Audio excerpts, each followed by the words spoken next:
Om Shanti. Good morning. साकार मुरली 28 अप्रैल 2025। बाबा का मीठा मीठा पत्र हम मीठे मीठे बच्चों के मीठे मंथन के लिए। मंथन शुरू करने से पहले ज्ञान सूर्य शिव बाबा की लाइट और माइट भरी किरणों के नीचे बैठ जाते हैं और अनुभव करते हैं कि मैं लाइट स्वरूप माइट स्वरूप आत्मा हूं। आज की साकार मुरली बाबा हमारा बार बार अटेंशन खिंचवा रहा है कि बच्चे देही अभिमानी बनो, देही अभिमानी बनो, विदेही बाप से प्यार करो। बार बार कहता है तुम्हें देह को देखते हुए भी नहीं देखना। अभी जो शब्द है ना, देखते हुए भी नहीं देखना, ये बहुत गुह्य है।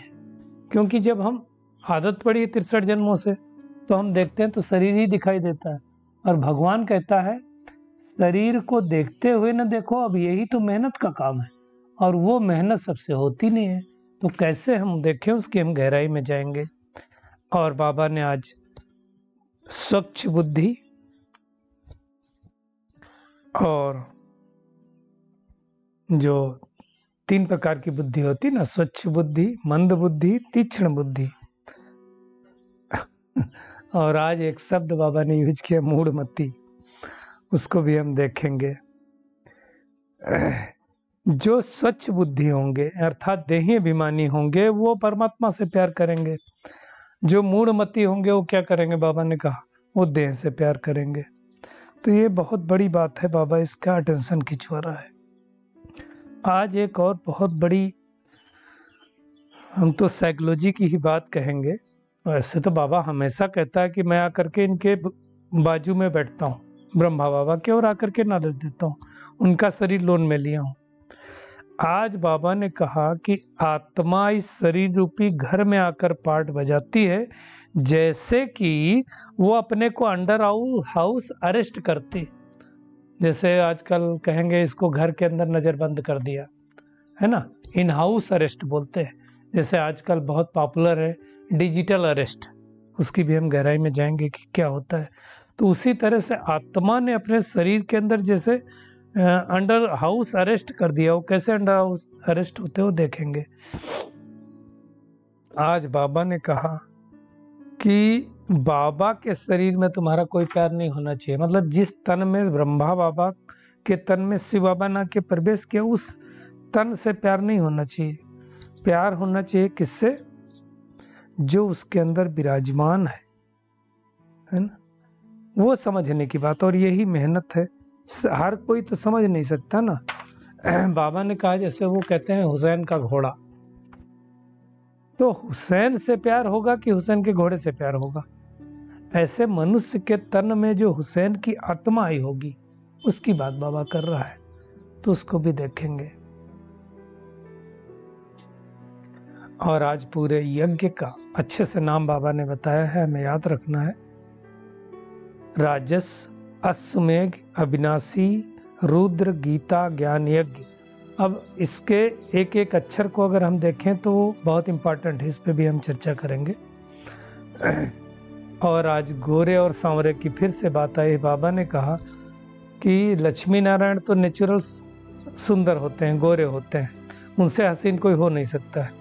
भारतवासियों से क्रिश्चियन लोग ज़्यादा सुंदर हैं। आज बाबा ने कहा सुंदरता की डिफिनेशन दी है गोरे से। अब इसमें भी 2 बातें हैं। एक तो गोरा इसलिए कहेंगे क्योंकि वो बाद में आते हैं, तो आत्मा उतनी पतित नहीं बनती है। दूसरा, उनका रंग भी गोरा होता है। और आज भी देखो दुनिया में जो गोरे होते हैं उनको लोग सुंदर मानते हैं। बाबा कहता है वहां तो शरीर आत्मा दोनों ही सुंदर होते हैं। और किसी को याद किया, बाबा कह रहा तो सतो प्रधान नहीं बन सकते। और आज बाबा ने कहा पंडित नहीं बनना है। पंडित की तो हम सुनिए कभी कहानियां। मुरली में भले आप कितने भी तीखे हो, लेकिन अगर योग नहीं है ना तो ऊंच पद पा नहीं सकते। आज फिर से बाबा ने चार्ट की बात की है। आज बाबा ने चैलेंज किया सबको चार्ट के बारे में, वो भी हम देखने वाले हैं। और अच्छी रीति याद करते रहेंगे तो हमारी अकाल मृत्यु नहीं होगी। आज एक और चीज को याद किया बाबा ने, फैशन की दुनिया। हाँ, बाबा ने कहा फैशन की भी बड़ी मुसीबत है, तो भी हम देखने वाले हैं। पांडव कौरव और यादवों की भी बात आई हुई है। और गृहस्थ व्यवहार और ईश्वरीय व्यवहार दोनों की समानता, बैलेंस अगर हम रखेंगे तो क्या होगा, हम हल्के रहेंगे। वो कैसे रखेंगे वो हम देखेंगे। और फर्स्ट डिवीजन में आना है तो कर्मेंद्रिय जीत माया जीत बनो। हम शुरुआत करते हैं इस यज्ञ से। इस यज्ञ का नाम है राजस्व अश्वमेध अविनाशी रुद्र गीता ज्ञान यज्ञ। राजस्व क्यों कहा गया? क्योंकि ये सतयुगी राज भाग देने वाला है। और दूसरा, राजस्व का मतलब धन से भी होता है। अश्वमेध दुनिया में कहते हैं, अश्व माने होता है घोड़ा। वैसे देखा जाए अश्व ये हमारा शरीर है ना। कहते हैं कि उन्होंने अश्व को स्वाहा किया, तो अश्व को घोड़ा समझ लिया, तो फिर घोड़े को स्वाहा करना चालू किया। हो दक्ष प्रजापति को दिखाते ना। तो बाबा कहता है राजस्व अश्वमेध अविनाशी, इसका विनाश नहीं होता। दुनिया में यज्ञ रचे जाते हैं थोड़े दिन के लिए, ये पूरा समय चलता है यज्ञ। रुद्र क्यों कहा गया? रुद्र शिव का एक नाम है। गीता, गीत जो सुनाता है बाबा ने, ज्ञान यज्ञ है ये। इस यज्ञ में सारी पुरानी दुनिया की सामग्री स्वाहा होने, यज्ञ नहीं खत्म होता है। अविनाशी इसलिए कहा यज्ञ है। तो ये अच्छी तरह से समझना, इस यज्ञ किया करके भगवान स्थापना करता है, और स्थापना करके कलयुगी से सतयुगी दुनिया बनाता है। एक ऐसी दुनिया बनाता है जहां हर आत्मा गोरी होती है। आत्मा गोरी होती है तो शरीर भी गोरा होता है। जैसे बात आई ना, गोरे और सांवरे की बात आई, ये कोई केवल शरीर की बात नहीं, आत्मा भी गोरी और सांवरी होती है। वैसे शरीर के लिए भी बाबा ने कहा ना कि जैसे क्रिश्चियन लोग होते हैं ज़्यादा गोरे होते हैं, भी यहाँ का जो गोरा और वहाँ जो जाए तो उनको काला बोलते हैं। जैसे बीच में याद होगा आप सबको, एक वहाँ शो होता है, पता नहीं, जैसे भी यहाँ शायद भारत में भी चालू किया है, बिग बॉस करके कोई शो था, तो वहाँ शिल्पा शेट्टी गई थी, ऐसा कुछ है, बहुत पहले की बात है। तो उनको वहाँ ब्लैक ब्यूटी कहा, मतलब ब्यूटी शायद नहीं कहा, ब्लैक, तुम काले हो। तो वहाँ का गोरापन अलग ही रंग होता है। बाबा ने कहा भले भारतवासियों से क्रिश्चियन लोग सुंदर हैं, गोरे हैं, लेकिन सतयुग की तो बात अलग है। कहाँ लक्ष्मी नारायण, कहाँ, ये दोनों का तो कंपेयर कर ही नहीं सकते। एक्चुअली आत्मा की सुंदरता की बात है। आत्मा जितनी अच्छी होती है उतना शरीर भी सुंदर होता है, और उसकी सुंदरता आती है याद से, योग से। देखो हमारे 4 सब्जेक्ट हैं, कल भी बाबा ने कहा था, ज्ञान, योग, धारणा, सेवा। ज्ञान में हम तीखे हो सकते, लेकिन अगर योग नहीं है, आज बाबा ने कहा, देखो अच्छी तरह से समझेंगे बाबा क्या कह रहे हैं। याद की डिफिकल्ट सब्जेक्ट है। बाप के साथ योग रखने में कोई भी होशियार नहीं है। हाँ, सर्टिफिकेट दे दिया बाबा ने। जो बच्चे याद में होशियार नहीं, वो जैसे पंडित हैं। ज्ञान में भल कितने भी होशियार हों, याद में नहीं रहते तो वो पंडित है। तो पंडित की कहानी तो बाबा ने कई बार सुनाई, हम सब ने सुना ना, कि जो पंडित था वो पार नहीं हुआ, लेकिन पंडित ने जिसको सुनाया, उसको सुनाते ना कि उनके यहाँ जो काम करने आती थी और वो कहा कैसे आए, तो कहा राम राम कह के नदी से पार हो जाओ, तो वो पार हो गई। लेकिन पंडित जब कथा करने गया तो नाव का इंतजार करने लगा, पार नहीं हो पाया। तो वो दृष्टांत बाबा कहता तुम्हारे लिए है। जिसको सुनाया वो तो पार हो गया, और जिसने सुना वो पार हो गया, और जिसने सुनाया वो रह गया। तो कहीं ऐसा ना हो कि हम दूसरों को तो ज्ञान सुनाएं लेकिन खुद रह जाएं। ऐसे पंडित नहीं बनना है। बाबा ने कहा सिर्फ मुरली में तीखे होंगे तो पार नहीं जा सकेंगे, याद के सिवाय विकर्म विनाश हो नहीं सकते हैं। ये सब दृष्टांत बनाया किसके लिए? हमारे लिए बना, किसी और के लिए नहीं बना। तो याद मुख्य है। एक ही बात बाबा ने कहा पकड़ लो, परमात्मा को याद करेंगे तो हम पार हो जाएंगे। लेकिन ये याद बाबा ने कहा अच्छे अच्छे बच्चों से होती नहीं। देखो ये तो कि बहुत बार बाबा ने कहा योग से हेल्थ और ज्ञान से वेल्थ मिलती है। आज भी देखो जो ज्ञान मतलब पढ़े लिखे तीखे होते हैं, पढ़ने में साइंटिस्ट बने या जो भी बने, तो उनको वेल्थ तो मिलती है ना, नॉलेज इज वेल्थ, पावर कहा जाता है ना। और योग से हेल्थ मिलती है। आप देखो वो जो हठ योग भी करते हैं ना, प्राणायाम, और उससे भी हेल्थ ठीक होती है। तो योग से हम हेल्दी होंगे, यानी शरीर की आयु बढ़ेगी, और सतयुग में तो आयु होती है। तो वो हमें याद करना है, लेकिन कैसे याद करेंगे, वो बहुत बड़ी बात है ना। आत्मा समझ के अगर हम परमात्मा को नहीं याद करेंगे तब तक कुछ हो नहीं सकता है। और यही मेहनत है। देखो हम द्वापर युग से भी तो याद करते थे परमात्मा को, लेकिन तब क्या समझ के याद करते थे? शरीर समझ के याद करते थे। और देह अभिमान में रह करके हमें याद करेंगे तो बैटरी चार्ज नहीं होगी। इसलिए बाबा कहता है तुम्हारा प्यार विनाशी शरीरों से नहीं होना चाहिए। किससे होना चाहिए? एक विदेही बाप से होना चाहिए।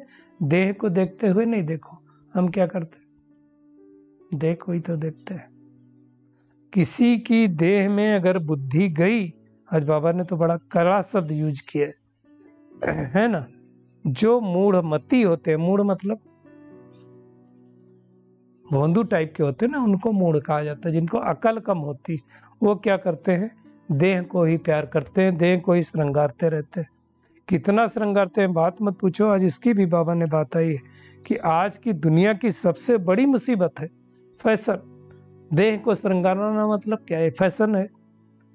क्या क्यों फैशन करते हैं? ताकि हम अच्छे लगें, अपने पर आशिक करने के लिए शरीर को बाबा ने कहा टिप टाप करते हैं। देखो भगवान ऊपर से बैठ करके क्या क्या देखता है। आज पूरी फैशन इंडस्ट्री अरबों डॉलर की है। सबसे ज्यादा आप देखो हर नुक्कड़ पे आपको एक ब्यूटी पार्लर मिल जाएगा। ब्यूटी पार्लर में किसको सजाया जाता है? शरीर को ना, आत्मा को सजाने का ब्यूटी पार्लर तो बाबा के पास ही है, और कहीं है नहीं। तो उसको कोई सजाता नहीं, सब शरीर को सजाते रहते। बाबा कहता तुम किसी के नाम रूप में मत फंसो। आप लक्ष्मी नारायण की ड्रेस देखो, कितनी रॉयल ड्रेस है। बगैर फैशन किए भी रॉयल रहा जा सकता है। बाबा ने कहा क्योंकि ये बेस्यालय है तो यहाँ तो ऐसे रहेंगे ही। आज बाबा ने तो क्या कहा, मैं सेंटेंस पढ़ता हूँ। आजकल तो फैशन की ऐसी मुसीबत है, सबकी नज़र चली जाती है, फिर पकड़कर भगा ले जाते हैं। और सतयुग में तो कायदेशीर चलन होती है, वहाँ नेचुरल ब्यूटी होती है, अंधश्रद्धा की बात नहीं है। यहाँ तो डेंटिंग पेंटिंग करके क्या क्या बनाते हैं। आप नेचुरल, आप देखो जो ये क्या बोलते हैं, माया नगरी मुंबई जो बोलते हैं, मुंबई में जितना एक्टर एक्ट्रेस हैं, उनको अगर बगैर श्रृंगार के आप देख लो तो लोग कहते हैं कि आप देख नहीं सकते हैं, ऐसी ब्यूटी है उनकी। लेकिन अब वो लीपा पोती करके ठीक है। तब बाबा इसलिए कहता है ये दुनिया की फैशन बड़ी मुसीबत है, हमारी बुद्धि उसमें जानी नहीं चाहिए। शरीर को श्रृंगार करने में, देखो आत्मा अगर श्रृंगारित होगी ना तो आपको सामने वाला उस शरीर से भले कम सुंदर हो लेकिन अच्छा लगेगा। इसलिए कहते हैं handsome is that handsome does. जो खूबसूरत वो है जो खूबसूरत कार्य करता है। जो आत्मा जो सुंदर है, आत्मा जो दैवी गुणों से भरी है, उसकी बात है। वहां कोई अंधश्रद्धा की बात नहीं। लेकिन ये बात कौन समझेगा? जो ईश्वरीय बुद्धि होंगे। आसुरी बुद्धि वाले नहीं समझ पाएंगे। जो पारस बुद्धि होंगे, पत्थर बुद्धि नहीं समझ पाएंगे। तो हमें चेक करना है कि हम कौन सी बुद्धि है।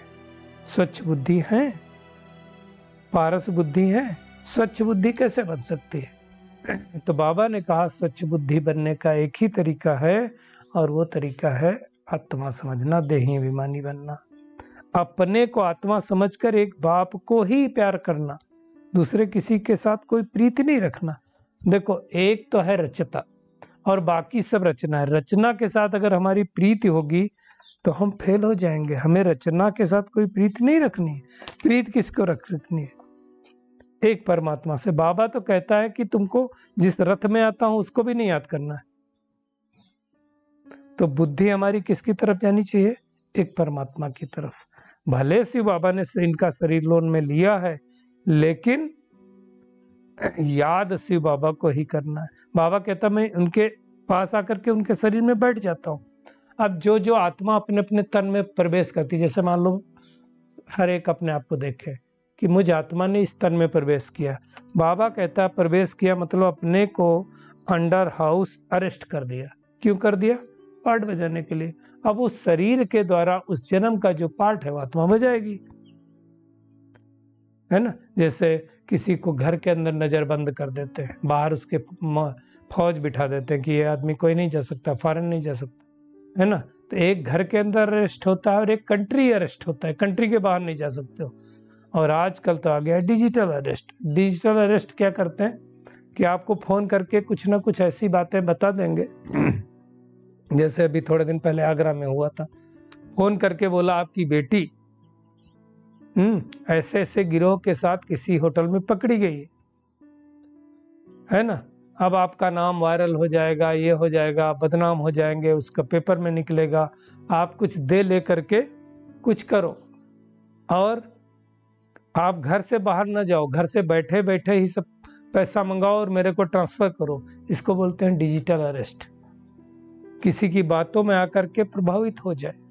मैं आपको बता दूं, इन बातों में कभी पड़ना नहीं। आजकल तो खैर गवर्नमेंट ने भी वो ऐड करना चालू कर दिया है कि सावधान, ये कोई अगर आपके पास पुलिस बन करके फ़ोन करे या कहीं और से करे, क्रिमिनल है ना, क्राइम ब्रांच से करे, तो आप डरने की ज़रूरत नहीं, रिपोर्ट करो। तो डरना नहीं चाहिए, है ना। मेरे पास ऐसा फ़ोन आ चुका है इसलिए आपको बताता हूँ। नहीं तो क्या है, डिजिटल अरेस्ट कर लेते हैं। तो बाबा कहता है आत्मा अपने को शरीर के अंदर अरेस्ट कर देती है, बंद कर देती है। भगवान भी आकर के उस तन के द्वारा हमें पढ़ा रहा है ना।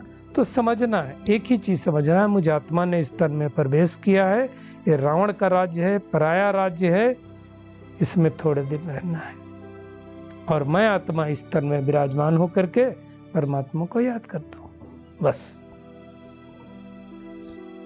देखिए एक चीज पक्का समझ लेना, वर्षा बाप से मिलना है, भाई से नहीं मिलना है। इसलिए भाई को नहीं याद करना है, किसी भी देहधारी को नहीं याद करना, एक याद तो बाबा से ही करना है। लेकिन बाबा ने कहा जो मूढ़मती होंगे वो देह को याद करेंगे। आज बाबा ने एक चैलेंज दिया फिर से। क्या चैलेंज दिया कि माया चार्ट रखने में बच्चों को सुस्त बना देती है। बच्चों को याद की यात्रा का चार्ट का बहुत शौक रखना चाहिए। देखना चाहिए कि हम बाप को याद करते हैं या कोई मित्र संबंधी की तरफ बुद्धि जाती। सारे दिन में याद किसके साथ रही और प्रीत किसके साथ रही, कितना टाइम वेस्ट करना किया, अपना चार्ट रखना चाहिए। परंतु अब सुनना, कोई में ताकत नहीं है जो चार्ट रेगुलर रख सके, कोई बिरला रख सकते हैं। क्या बाबा का ये चैलेंज हम स्वीकार कर सकते हैं? हम सब कुछ भी हो जाए, आज से जब तक संगम युग रहेगा मैं आत्मा चार्ट रखूंगी, ऐसा कर सकते हैं? बाबा चैलेंज ले दे रहा है तो लो ना, चैलेंज लेने में ही तो मजा है। बाबा ने कहा एकदम सुस्त बना देती है। सुस्त बनेंगे तो रखेंगे कैसे? तो सुस्त नहीं बनना हमको, क्या बनना है? चुस्त बनना है। एक मुरली पूरी चली थी साकार बाड़ी 3-4 महीना पहले, चुस्त बच्चे और सुस्त बच्चे। तो हमें चुस्त बच्चे बनना, सुस्त बच्चे नहीं बनना, है ना। सुस्त बनेंगे तो चुस्ती निकल जाएगी और चुस्त होंगे तो सुस्ती निकल जाएगी। तो वो हमें ध्यान देना है। बाबा ने कहा तुम अच्छी तरह से याद करोगे तो तुम्हारी अकाले मृत्यु नहीं होगी, अमर लोक के मालिक बन जाएंगे, तो अमृत होगी नहीं। आज फिर से बाबा ने याद दिलाया कि सतयुग स्वर्ग है, त्रेता को स्वर्ग नहीं कहेंगे, सेमी स्वर्ग। और बाबा ने कंपेयर क्या किया, जैसे द्वापर और कलयुग में जो फर्क होता है ना, द्वापर में तमो प्रधान और कलयुग में क्या होता है, बहुत ज्यादा तमो प्रधानता आ जाती है ना। उसको रौरो नर्क कह देते। नर्क तो ये द्वापर भी है, लेकिन कलयुग रौरो नर्क है। तो उसके बारे में बाबा ने याद किया। और आज पांडव, कौरव और यादव तीनों की बात आई।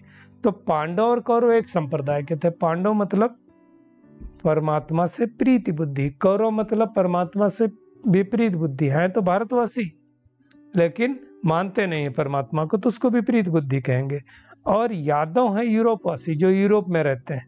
और उनके ही पेट से मिसाइल्स निकले, मतलब मिसाइलों का जो इन्वेंशन हुआ वो यूरोप से ही हुआ, और उन्होंने ही विनाश के वो निमित्त बने। तो उसके बारे में बाबा ने कहा। और फाइनली ये तो पक्का हमको पता है, पांडवों की ही विजय होती है ना, दिखाते ना पांडवों की विजय हुई, फिर वो पहाड़ों पर जाकर के गल मरे, पहाड़ों पे गल मरे नहीं, स्वर्ग में जाकर के उन्होंने राज्य किया। ये दुनिया वाले नहीं जानते हैं, तो ये बाबा बताता है। आज बाबा ने कहा कि बाबा कहते हैं भल जेवर आदि पहनो, तो बच्चे क्या कहते हैं, जेवर बाबा यहाँ कहाँ शोभेगा, शोभेगा भी नहीं भैया, लोग लूट भी लेंगे, तो यहाँ का तो कोई मतलब ही नहीं है। सत्युग की बात ही अलग है। तो जितना जितना हम देही अभिमानी बनेंगे उतना इन बीमारियों से छूट जाएंगे। आज के वरदान पे आते हैं। गृहस्थ व्यवहार और ईश्वरीय व्यवहार दोनों की समानता द्वारा सदा हल्के और सफल भव। देखिए, जितने गृहस्थी हैं खास करके शरीर निर्वाहार्थ भी उनको कर्म करना है, आत्मनिर्वाह के लिए भी कर्म करना है, दोनों की सेवा मिली हुई है। लेकिन दोनों सेवाओं में क्या होगा, समय का, शक्तियों का समान अटेंशन चाहिए, बैलेंस चाहिए। यदि श्रीमत का कांटा ठीक है तो हम दोनों साइड समान रह पाएंगे, नहीं तो क्या होगा, हम सेवा में लग जाएंगे तो घर का ध्यान नहीं रखेंगे, घर का ध्यान रखेंगे तो सेवा नहीं कर पाएंगे। लेकिन वो कब हो पाएगा, गृहस्थ सब बोलने से गृहस्थी नहीं बन जाना। क्या बनना है, गृहस्थी बने तो बहानेबाजी शुरू हो जाती है। मैं तो गृहस्थी हूँ, मैं कैसे कर सकता हूँ, मैं कैसे रोज मुरली क्लास अटेंड कर सकता हूँ, मैं कैसे अमृत बेला जुड़ सकता हूँ, मैं कैसे नुमा शाम कर सकता हूँ। तो फिर हम गृहस्थी बन जाते हैं, मेरे पास बहुत काम है, बहुत रिश्तेदार आते हैं। ये बाबा ने बहानेबाजी कहा। इसके बजाय क्या बनना है, ट्रस्टी बनना। हम गृहस्थी नहीं, ट्रस्टी हैं। जैसे ये स्मृति आई तो फिर गृहस्थ व्यवहार और ईश्वरीय व्यवहार दोनों में बैलेंस होना चालू हो जाएंगे, और हम हल्के भी रहेंगे, सफल भी रहेंगे। और बाबा ने कहा फर्स्ट डिवीजन में आने के लिए क्या करो, कर्मेंद्रिय जीत बनो, माया जीत बनो, अगर फर्स्ट डिवीजन में आना है तो। और जैसे शिव और शक्ति एक ही साथ यूज किया जाता है, कंबाइंड रूप का यादगार है, इसलिए पूजा जाता है। शिव से शक्ति अलग नहीं हो सकती, शिव है तो शक्ति होगी, तो शिव परमात्मा और परमात्मा है शक्तियां। तो ऐसे बाप के साथ क्या करना, सदा कंबाइंड रहना। योग लगाने वाले नहीं, सदा योगी जीवन जीने वाले। इसलिए वादा क्या है, साथ रहेंगे, साथ जिएंगे, साथ चलेंगे, ये पक्का वादा करना है, तब हमें सफलता मिलेगी। तो आज की पूरी मुरली में टेक होम यही है कि किसी भी देहधारी से बुद्धि नहीं लगानी है, आत्मा समझ के परमात्मा को याद करना है, एक बाप से ही प्रीत रखनी है, कोई फैशन में अपना टाइम नहीं वेस्ट करना है, याद का शौक से चार्ट रखना है, सुस्त नहीं बनना है, चार्ट में चेक करना है मेरी बुद्धि इधर उधर तो नहीं जाती है, कोई टाइम वेस्ट तो नहीं करते हैं, सुख देने वाले बाप को याद करते हैं, कितना सच्ची बुद्धि बनी है। और गृहस्थ व्यवहार और ईश्वरीय व्यवहार दोनों का हमें बैलेंस रखना है। फर्स्ट डिवीजन में आने के लिए माया जीत, कर्मेंद्रिय जीत बनना है। शिव और शक्ति दोनों कंबाइंड स्वरूप में रह करके परमात्मा को याद करना है। साथ है, साथ रहेंगे, साथ चलेंगे, साथ राज्य करेंगे, तो ये वादा हमें पक्का करना है। अच्छा, शुक्रिया मीठे प्यारे बाप दादा, शुक्रिया आप सभी का इस मीठे मंथन के लिए। अच्छा, ओम शांति।